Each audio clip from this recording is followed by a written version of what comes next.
Indo Nepal सीमा चंदन चौकी में हुआ होली मिलन कार्यक्रम का भव्य समारोह, जिसमें नेपाल के वरिष्ठ उद्योगपति और शिक्षक हुए शामिल और दिया राष्ट्र एकता का प्रतीक। भारत नेपाल के संबंधों को और मजबूत करना है तो व्यवसाय और तीर्थ स्थलों, टूरिस्ट स्थानों पर बढ़ावा देना होगा और समरसता के भाव से इसी तरह से भव्य कार्यक्रम होते रहने चाहिए, जिससे देश में एक संदेश पहुंचे कि हम एक हैं। होने जा रही है, इसीलिए हमको लगता है कि अब नेपाल भारत का संबंध जो है और सुदृढ़ होगा और अच्छा होगा, क्योंकि सरकारें हमारे वहाँ 2 महीने में 3 महीने में चली जाती थी, 6 महीने में चली जाती थी, फिर एक पॉलिसी बनता था, वो पॉलिसी के कार्यान्वयन नहीं होता था।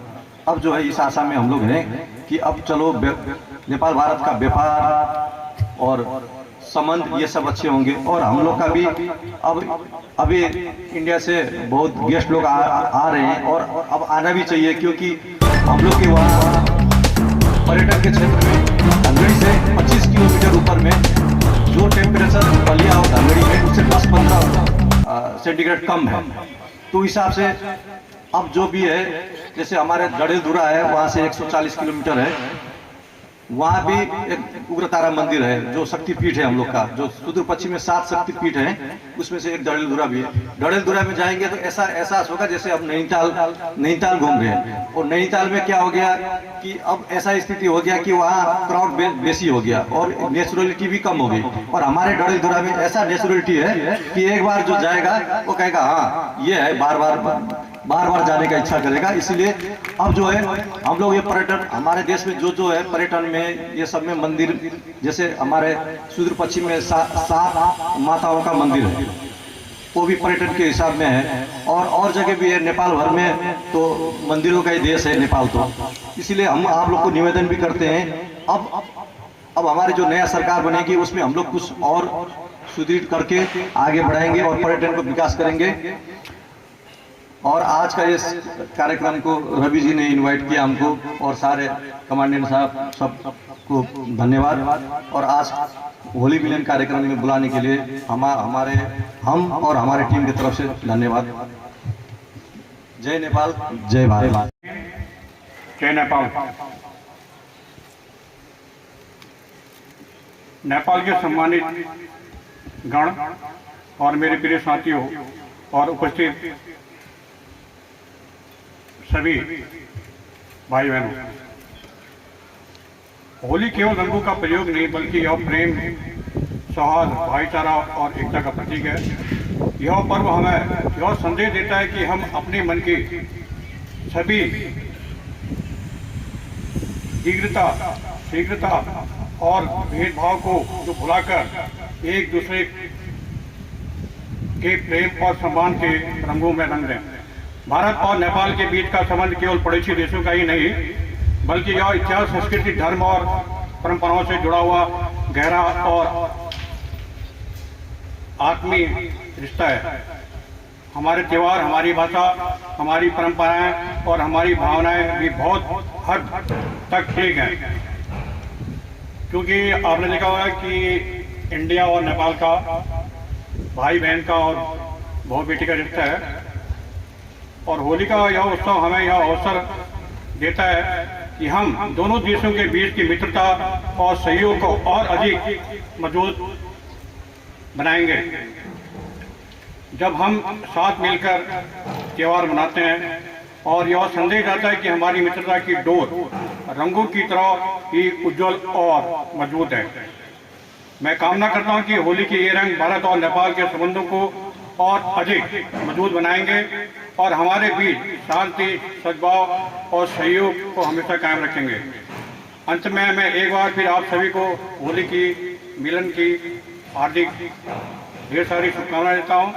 आइए हम सब मिलकर प्रेम, विश्वास और भाईचारे के रंगों से इस पर्व को और बहुत ज़्यादा सुंदर बनाएं। धन्यवाद। जय हिंद, जय नेपाल। कक्षा 10 के 2 बच्चे, 10-10 साल के 2 बच्चे एक स्कूल में पढ़ने जाते थे।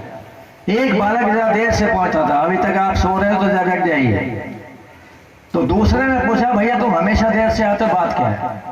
उन्होंने कहा भैया कोई नई बात नहीं, छोटा सा घर है, माँ के पानी भरने के लिए बाल्टी लाता हूँ, थोड़ा दूर है नल, हैंड पाइप, जब वो नहा लेती है भैया तो कहती है बेटा एक बाल्टी और ले आओ, कपड़े भिगो देंगे। तो कहते हैं बेटा बाल्टी खाली ना तो एक और ले आओ, तो मैं वो ले आता हूँ। और माँ 2 बार सब्जी लेने भेज जाती है, 1 बार नींबू लेने भेजती है, तो उसी में देर हो जाती है और कोई खास बात नहीं है।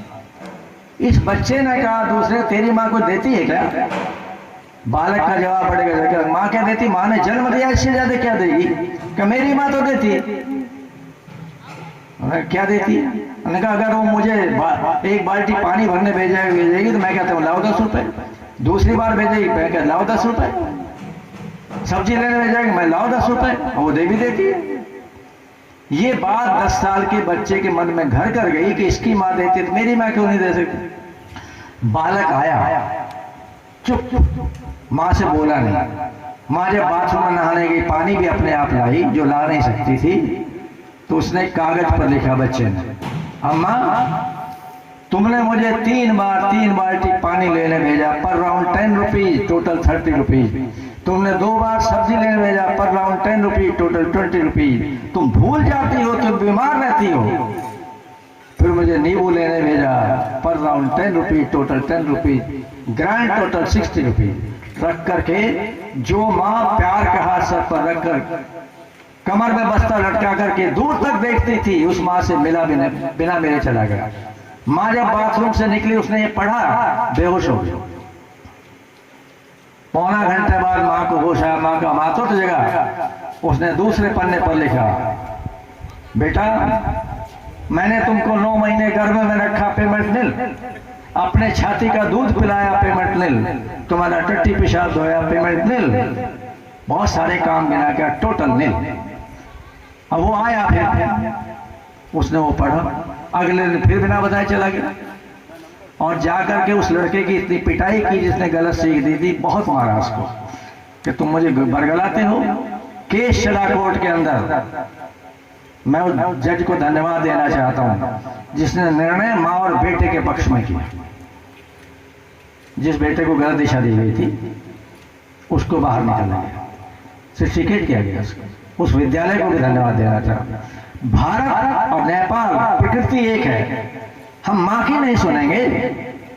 भारत के अंदर निर्भया कांड हुआ, संत महात्मा नहीं बोले, हम भी नहीं बोले, बड़े बड़े राजनीतिक नहीं बोले, बड़े बड़े अधिकारी नहीं बोले। किसने चिंता व्यक्त की है? कक्षा 6 के बच्चे ने कहा है, अगर कक्षा 6 की हिंदी की पुस्तक में रामचरितमानस की ये चौपाई होती, प्रात काल उठ के रघुनाथा मेता मात पिता गुरु ना वही माथा, तो निर्भया कांड नहीं होता।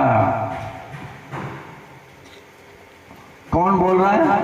11 से। इसकी हम सुन नहीं रहे, इन बालकों की सुनने, बालक और बालिकाओं की। हाँ, मन की बात हम पूछ लें, उसको निराश नहीं।